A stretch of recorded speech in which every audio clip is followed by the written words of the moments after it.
The biggest mistake any nigga ever make is getting too comfortable, kicking their feet up, taking that motherfucking victory lap. Cause you ain't never safe. Somebody always out there, watching. And by the time you see him, it's already too late. I think the things you go through make you who you are. Mm-hmm. And in my journey, like there's certain things that I'm not really, I don't even let it into my system like that. I think depression is a luxury. Wow. Because where I'm from, you can't afford to be depressed. You got to pay the bill, right? Right. So you gotta go to work. You gotta get up. You gotta go do what you gotta do. You got people right now that's at work that don't feel like being there, Mm-hmm. but they got responsibilities, so Yes, sir. They feel uncomfortable while they're working, while they doing what they gotta do. Like, and when these guys get in a slump and they just decide that they're not gonna do anything, I'm like, where they do that at? Right. Even when you're on the street, you got a pack. You just decide not to come outside. Yeah. They're gonna beat you. You're gonna beat to death. Wait till you come out. Now, all of the situations, if you don't have fear, then you just not acknowledging danger. All right. At that point. I learned that in the 50th law. Nah, yeah, but you stupid. Then you're not scared of nothing. So you watch that guy that just has zero fear and say, yeah, we can get him. He tough. We're gonna have a hard time chewing on him, but we're gonna get him. Mm-hmm. We get him. Mm-hmm. Like, other than that, you just gotta pay attention to your surroundings and things that's going on. Like, and you say, never saying the toughest guy. I'm gonna do what I want to do. Mm-hmm. And then if I die in the process, I was doing what I wanted to do. Even the themes. Look, it's power to dollar. Yep. I get hit, I come back. Get rich or die trying. Yeah. Right? And the process, because that's already what I'm feeling like I'm going to do. I'm in the process. It's the greatest thing is to watch me, because either I'm going to get rich or I'm going to die in the process. And this is what I'm going to call a record. I think the only thing that separates people is passion, right? And having the ability to focus on something, on to work on it, will allow you to work hard enough to be good enough at it. That's the Kobe Bryant run. He outworked those people. A lot of people in the league form according to their paycheck. So they're like, I ain't getting that money, let them do it. Kobe was there every day. Yeah, and that's what separates him and makes him special to us in a different way, even after he's gone. Losing's not an option, then you got to do everything possible to win. And I don't understand how they become complacent and feel like, oh, it's okay. You get people that deal with things by not actually dealing with them. And it was a time that I actually didn't have anything, because the things that I acquired when I was hustling, it kind of went away. I had to get rid of it in order to have enough to stay afloat.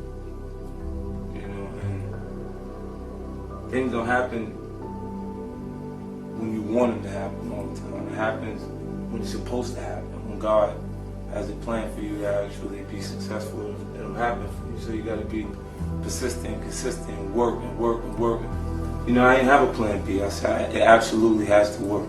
So I stayed focused and I made it happen. People are really loyal to their comfort, and when they are forced to actually sustain things that they have, they can get upset with whoever appears to have everything, no problem. Whoever's doing it easy in their mind, because I've been working to consistently keep it like that. I've been on the Forbes list 5 years in a row while I haven't released the album in 5 years, and I haven't released the record. While doing everything else, the part that they feel like isn't working, because when they're not actually making music and we're not really grinding on that level. See, I'm not in the street, but I'm close enough to the street to know exactly what's going on. Call me the fire hydrant. I won't be moved. Mm-hmm. You see what I'm saying? I'll be a part of our culture for a long period of time, because you still won't be able to find someone that has a period of time. It's a 10-year block. There's nothing happening in hip hop but that. That whole 10 years is and those eras aren't normally decades, man. They're normally a few years. She was there a couple months for a lot of them. Didn't have a major record company marketing and promote my project till 2003. Right. So for that time period, I had to run on my own energy. I had to convince myself that I'm gonna make it, regardless of how people felt at that time. And what it does is it makes you feel like, well, it made me feel like there's gonna be points that people are gonna mistake my confidence for arrogance, because they don't understand the process I went through. And how much I had to believe in myself in order to make these things happen. I feel like you can will yourself into a good space. Things that are meant to happen will. If you believe in yourself enough, you can help yourself learn. You can inspire, yourself in different ways where you can actually discipline yourself, to the point that you can become good enough. Like from 97, like when I started writing, it was full time. Like every day I was writing music because I had no choice. If I was gonna stop hustling, then how was I gonna provide or continue the lifestyle that I created for my son's mom, my son, and myself? You can't have any success without jealousy, without envy, or entitlement. Right? And entitlement being the scary part because it's growing in someone you love. It's hard for you to see those things, the change in them. These are loved ones. These are people that are around you that like relatives. You can't choose You them. can't choose them. The interesting thing is when we pray for success, we don't pray for jealousy, we don't pray for envy, we don't pray for entitlement. And we can't have those things without success. And this is what changes the relationships around you from the start. Because I wanted everybody to come with me because we went on the road. By the time we got from the tour, I said, I can do whatever I want as long as I keep working. They look at you and say, damn, boy, you're young. Why your clothes look so old? I'm like, oh, man, why you gotta say that? Like, it's just, they would say stuff to me and then they look out for me, but in a different way. Like, they give me, here, you know what that is? Know what to do with it? It's all right.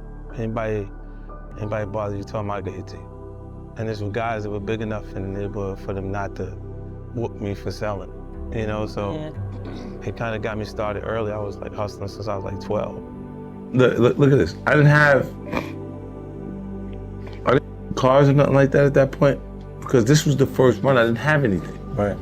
I had $800 a month for my responsibilities, the rent and stuff. So I went on that tour. Following that, by the time I came back, it was $38 million there, and no idea what I was going to do before then in tax time. That's crazy. So it was like we went to work, like really work. I was like, what you going back for? You want to go home? Right. We didn't have at home. Right. You going back there for? Like, you know what I'm saying? Like, you want to go home? Like, that was a threat. If you told me if they push me to a certain point, I'll mess up in front of everybody. Yeah, I got the capability to just go there because it's just the way I'm brought up. Like, I never ran from anything because I never had nobody to go to. I've always had where I'm going. Home to get me. Ain't nobody there. Right.